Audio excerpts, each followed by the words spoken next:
তো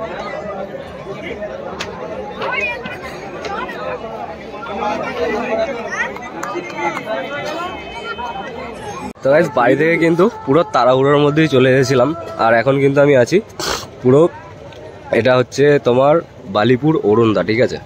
আর এখানে দেখো একটা বড় সেট আপ নিয়ে এসেছে, আর এই সেট আপটা কি তোমরা হয়তো প্রথমে দেখেই নিয়েছো। আর আমার কিন্তু আজকে শরীরটা খুবই খারাপ, ঠিক আছে, আমি কিন্তু ভালোভাবে কথাও বলতে পারছি না। এই দেখো হাতে টিস্যু নিয়ে ঘুরছিস, খালি ঘন ঘন নাক মুচ্ছি, ঠিক আছে।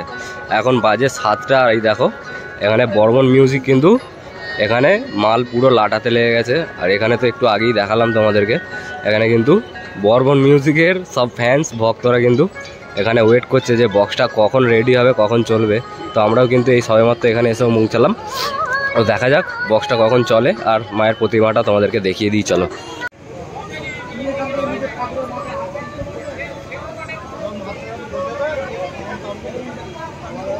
কি বলবো, এতক্ষণ তো বক্সটা চলছিল না, এখন কিন্তু বেজে গেছে প্রায় 8টা, ঠিক আছে। আর এখন তো এতক্ষণ বক্সটা চলছিল না, এই দিক ওই দিক দেখো পুরো মেলা বসেছে। তো এইদিকে ঘুরতে গিয়েছিলাম, আর এদিকে কিন্তু সেটা আমাদের চালু হয়ে গেছে, ঠিক আছে। আর সবাই দেখো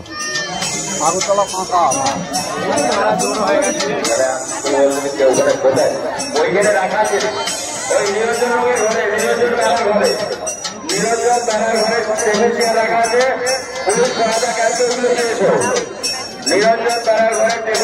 আছে, ওগুলো পুলিশ সহায়তা ক্যাম্পে দিয়েছে। যে সমস্ত দর্শনার্থীরা আমাদের মায়ের উদ্দেশ্যে, মায়ের মন্দিরের উদ্দেশ্যে বা মায়ের উদ্দেশ্যে অর্থ দান করতে চান, আপনারা মুক্ত অঙ্কে দান করতে পারেন।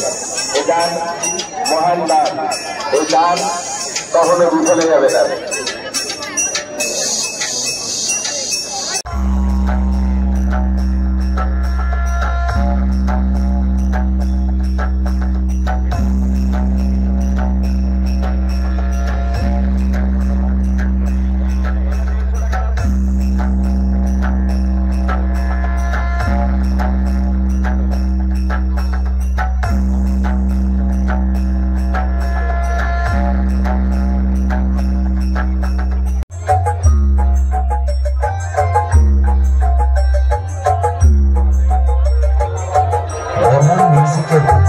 সকল দর্শনার্থীদের জানাই শুভেচ্ছা ও অভিনন্দন। ডিজে এসকে রিমিক্সের সুন্দর একটি ভক্তিমূলক গান নিয়ে শুরু করতে চলেছি আজকের নিবেদন, তাই আপনারা মন দিয়ে শুনতে থাকুন।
Bye.